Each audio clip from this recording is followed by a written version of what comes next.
سلام الله عليكم مشاهدينا الكرام في هذه المتابعة اليومية للشأن اليمني وللحراك الجماهيري الشعبي العربي في غير مكان في عالمنا العربي والإسلامي. هذا الوقت مخصص لليمن ولمتابعة الأحداث الدقيقة التي تجري هناك، الذي تبدو خلال هذا اليوم يعني من يوم أمس أن هناك نوع من تحريك الوضع في اليمن، أو نوع من يعني ما هو جديد متعلق بما قاله الرئيس علي عبد الله صالح يوم أمس. هذا الخطاب الذي ألقاه على التلفزيون اليمني أثار جدلا واسعا في الأوساط اليمنية.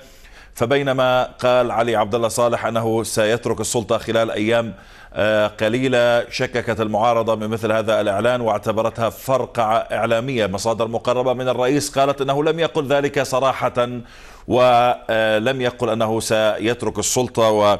وأحد قيادة أو أحد المقربين من الرئيس، رئيس الدائرة الإعلامية في الحزب المؤتمر الشعبي العام، قال إن الرئيس لم يقل ذلك صراحة، وحتى ولو قال لا يحق للرئيس أن يتنحى عن السلطة لأنه منتخب ديمقراطيا حسب قوله. المعارضة اعتمدت في تشكيكها على الخطاب على تاريخ الرجل في المناورة السياسية، وكان آخرها المناورة في موضوع مبادرة مجلس التعاون، حيث لم يوقعها 3 مرات عدا عن مطالبته بتعديلها عدة مرات. الجديد أيضا واللافت وهو تسريب أنباء عن مغادرة الرئيس إلى ألمانيا لتلقي العلاج بسبب تدهور حالته الصحية، وهذا أثار أسئلة كثيرة حول هذه المغادرة. هل هي سياسية هذه المرة؟ وهل يعود الرئيس علي عبد الله صالح إلى اليمن من جديد؟ مشاهدينا الكرام، هذه الأسئلة وغيرها سوف نطرحها ونناقشها مع ضيوف هذه الساعة. معي من القاهرة الشيخ عبد الله البخيتي، عضو شورى الإصلاح اليمني وعضو اللقاء المشترك، ومعي من دمشق الأستاذ أحمد الفقيه، رئيس المكتب السياسي للحزب الديمقراطي اليمني، ومن لندن الدكتور سمير الشيباني، الباحث والأكاديمي اليمني. دكتور سمير، أبدأ معك في مضمون خطاب الرئيس علي عبد الله صالح. كيف قرأته أنت من وجهة نظرك كمتابع وكيمني أيضا؟ بسم الله الرحمن الرحيم.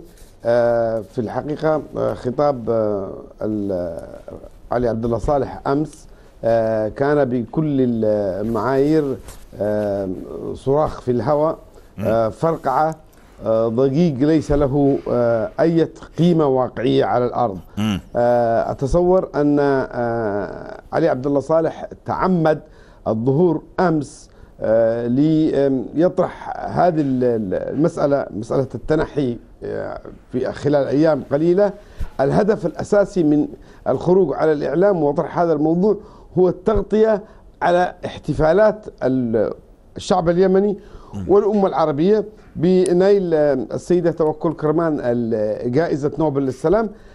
وكان الرئيس يعرف أن هذا الحدث سيظل هو شاغل الأجهزة الإعلامية لوقت من الزمان، لكون السيدة توكل كرمان هي أول سيدة عربية مسلمة تحصل على هذه الجائزة. ولهذا أتى الرئيس بما أتى به أمس في الخطبة، وحاول أن فقط يلهي الناس، لكن أيضا خلال الكلمة أثبت علي عبد الله صالح أنه بالفعل لم يعد قادر على اتخاذ القرار. طيب دكتور سمير، يعني دكتور سمير، فيما يتعلق بموضوع المضمون، يعني قالت المعارضة وأنت تتفق مع هذا القول أنها عبارة عن فرقة إعلامية، الخطاب خالي المضمون. ولكن إذا ما حللنا طبيعة الخطاب، طبعا هناك تشكيك بما قاله أنه ليس يعني تخلي عن السلطة. هو قال بالحرف الواحد أنا أرفض السلطة وسأستمر في رفضها وسأغادر خلال أيام. يعني أولا هذه نقطة. النقطة الأخرى متعلقة بدعوته لاجتماع مجلس النواب والشورى لبحث مسائل هامة تتعلق بمستقبل اليمن. مسألة ثالثة وهي موضوع توكل كرمان وحصوله على جائزة نوبل. طارق الشامي اللي كنا نتحدث عنه بالمقدمة قبل قليل، هو رئيس الدائرة الإعلامية في حزب المؤتمر الشعبي العام، قال هذا يعني قلل من مسألة توكل كرمان والتغطية على الضجة الإعلامية يعني احتفالات الشعب اليمني والعربي والإسلامي بحصولها على جائزة نوبل، وقال أن حصول الناشطة على الجائزة أمر هامشي ليس له علاقة لا من قريب ولا من بعيد بما يدور في اليمن. طبعا أنا كنت على الطريق للحديث عن هذه القضايا بالضبط اللي تحدثت عنها. تفضل. القضية الأولى هي قضية أن الرئيس أراد أن يدعو لاجتماع مجلسي الشورى والشعب ويعطي إيهام أو وهم بأنه هو راح يلتقي مع هذين المجلسين ويقدم استقالته لهذين المجلسين، وبالتالي ينقل السلطة إلى رجال أمناء زي ما قال هو صدقوا ما عاهدوا الله عليه. وبالتأكيد الحديث عن أنا أرفض السلطة حديث في الحقيقة نابع من نفسية أكدت لنا أنها لم تعد نفسية مستقرة إن لم أقل نفسية مريضة، لأن الرئيس يتحدث وكأن هناك من يتشبث به للبقاء على الكرسي، وكأن الشعب في 17 محافظة وبملايين الشباب والشابات في الشوارع لا ينادون بإسقاطه وإنما ينادون ببقائه في السلطة. فهو يتحدث عن أنه سيرفض السلطة. طيب من ده الذي يمارس عليك الغصب للبقاء في السلطة؟ من ده الذي يرغمك على البقاء في السلطة؟ طيب قلت لك أنا قبل قليل دكتور، قلت لك يعني طارق الشامي يقول أنه لا يحق للرئيس علي عبد الله صالح أن يتنحى عن السلطة لأنه رئيس منتخب، ويعني ليس من حقه التنحي عن السلطة، ليس من حقه التخلي عن السلطة. يعني هو يقول ربما خطابه موجه لهؤلاء يعني. نعم، لا، هذه اسطوانة مشروخة سيد فاضل. أولا طارق الشامي وأمثاله ممن يصعدون على أجهزة الإعلام للحديث باسم النظام هم في الحقيقة يعبروا عن توجه أبناء عائلة علي عبد الله صالح. هؤلاء الناس أكثر قربا من الأبناء منه إلى الآباء، وهم يعبروا عن حالة انقسام داخل الصف القيادي لعائلة علي عبد الله صالح ومن لفهم. يعني قيادة المؤتمر الشعبي ممثلة بعبد ربه منصور، وقيادة العائلة ممثلة بأحمد. هناك صراع حاد جاري الآن داخل العائلة. حديث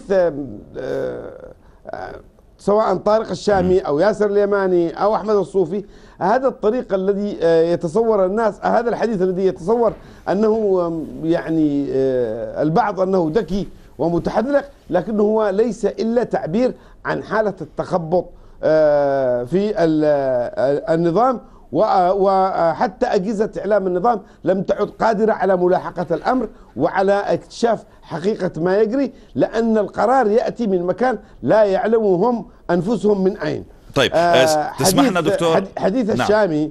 طيب اسمحنا دكتور، طبعا هاي النقاط سنعود عليها بالطبع بالتفصيل ما ذكرته عن هذه الموضوعات، وأيضا اجتماع مجلس الشورى والنواب وغيرها من التكهنات الأخرى. أود الإشارة إلى مسألة مهمة، مسألة في غاية الأهمية لو سمحت. تفضل. هي أن الرئيس أيضا استبق انعقاد مجلس الأمن عما قريب لاتخاذ قرار بشأن اليمن، والرئيس أيضا بصراحة كان خروجه بعد أن لعبت السعودية مرة أخرى دورا مؤازرا مناصرا للنظام بشكل فج. كنا في مرات عديدة ومن على منبركم هذا لا نخطب إلا ود الأشقاء في السعودية، لكن السعوديين أرادوا دائما أن يكتسبوا عداوتنا، أرادوا دائما أن يقفوا في صف الأعداء. في مؤتمر، في اجتماع امبارح يوم أمس دكتور سمير، يوم أمس أحد يعني الضيوف اليمنيين ربما أجابني على هذا السؤال الذي سألته لأكثر من شخص يتعلق بموقف السعودية، طالما أن الأحزاب الأخرى، أحزاب اللقاء المشتركة والقوى الأخرى لا تعادي السعودية ولا تريد أن تكون أصلا على عداء مع السعودية، ولم تكن أصلا بالسابق على عداء مع السعودية، فلماذا التصميم على الرئيس علي عبد الله صالح وعدم الاستجابة للشعب اليمني؟ وليش ما تكون الأحزاب الأخرى، يعني طالما أن الأحزاب الأخرى تريد علاقات جيدة؟ وسأقول لك يعني الجواب وأناقشك فيه، لكن اسمح لي الآن أن أنتقل أستاذ أحمد الفقيه، طولنا عليه شوي. أستاذ أحمد، تفضل. أستاذ أحمد، يعني أنا كنت أشوفك تضحك قبل قليل عندما تحدثت عن طارق الشامي وأن هناك من يتمسك بالرئيس علي عبد الله صالح بالسلطة، ونحن شاهدنا يعني للأمانة يعني شاهدنا جماهير تحتشد يوم الجمعة في ميدان السبعين وتطالب الرئيس علي عبد الله صالح بالبقاء. الحقيقة أنا أضحك منذ أولا السلام عليكم. وعليكم السلام ورحمة الله. كل المشاركين والمشاهدين معا. أما من ناحية الابتسامة والضحك أنا أضحك منذ وقت طويل، منذ أن بدأت هذه الثورة. أنا لم أشاهد في حياتي غباء سياسيا، ولم أشاهد في حياتي عكوفا أو عزوفا عن قراءة التاريخ كما فعله قادة اللقاء المشترك. هذه الثورة منذ أن ركب ظهرها اللقاء المشترك تعرضت للفشل بسببهم هم، ليس لأن الشعب اليمني تنقصه الإرادة للتغيير والرغبة في التغيير.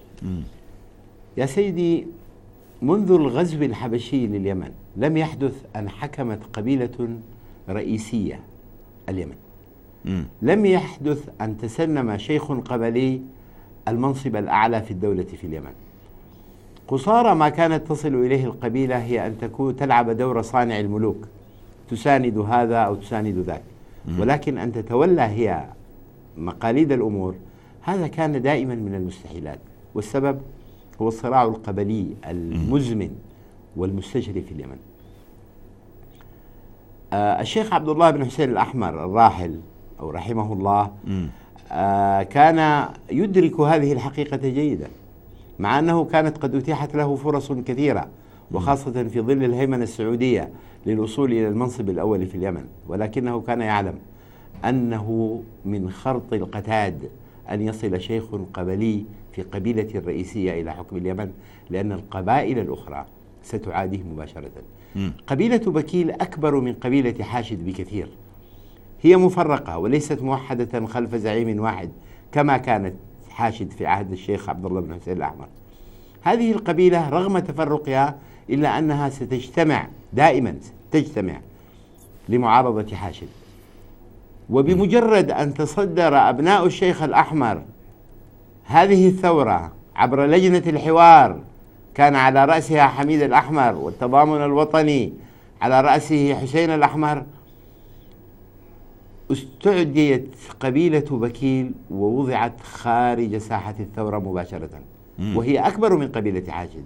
هذا طبعا بالإضافة إلى موقف التيار المدني، المناطق غير القبلية في اليمن والتي تمتد من منتصف اليمن إلى جنوبه. طيب أنت دكتور أستاذ أحمد، ترفض هؤلاء الناس. أستاذ أحمد، يعني نعم. قلت لنا أن هذه الثورة يعني لا أعرف كيف قلتها، ولكن أنها يعني معرضة للفشل أو معرضة للكذا طالما أنه يركب ظهرها أحزاب اللقاء المشترك، لكن لم تقل لنا لماذا. أنا أقول لك، أنا قد قلت لك، أحزاب اللقاء المشترك مثلت غطاء للتجمع اليمني للإصلاح، وهو الذي يشكل الإخوان المسلمين نواته، وفيه مكون قبلي مهيمن هم آل عبد الله بن حسين الأحمر مشايخ حاشد، وجانب سلفي يمثله الشيخ الزنداني والدكتور الخميسي وآخرين. هؤلاء لا زالت علاقتهم قائمة مع السعودية. اللقاء المشترك عندما قبلوا بهذا الوضع عرضوا أنفسهم للرفض، لأن الرفض حتى لو لم يكن موجها إليهم كان موجها لقبيلة حاشد. عندما يقوم أحد أبناء الشيخ عبد الله بن حسين الأحمر ويتحدث إلى أجهزة الإعلام ويقول لو اختارني الشعب سأكون رئيسا، هذا غباء سياسي، هذا غباء معرفي، هذا جهل. لا يمكن لأي شيخ قبلي من هؤلاء أو من هذه القبائل الرئيسية أن يكون رئيسا لليمن أو أن يتصدر الحكم فيه. طيب خلينا الشعب ثار لكي يتخلص من نفوذهم، لكي يتخلص من هيمنتهم على الحكم. طيب هذا التوصيف علي عبد الله صالح أيضا هم ناهبوا البلاد. هذا التوصيف، هذا التشخيص أستاذ أحمد الفقيه. خلينا ناخذ رأي الشيخ عبد الله البخيتي قبل أن نوجه له أسئلة تتعلق بخطاب صالح. شو رأيك بالتوصيف الأستاذ أحمد الفقيه لما يجري في اليمن؟ بالمناسبة يعني هناك كثير من الناس يتفقون مع هذا التشخيص الذي قدمه الآن أستاذ أحمد الفقيه، وربما يتحدثون أكثر من ذلك.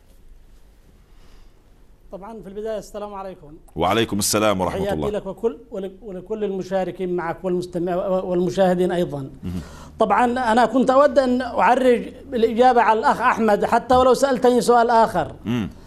أنا أعتقد أن الأستاذ أحمد أجحف في حق الأستاذ أحمد أجحف في حق القبيلة اليمنية. يعني اليمن من شمالها إلى جنوبها، من غربها إلى شرقها، كلهم قبائل. يعني معظم اليمن قبائل، حتى الرئيس علي عبد الله صالح ينحدر من قبيلة هي سنحان.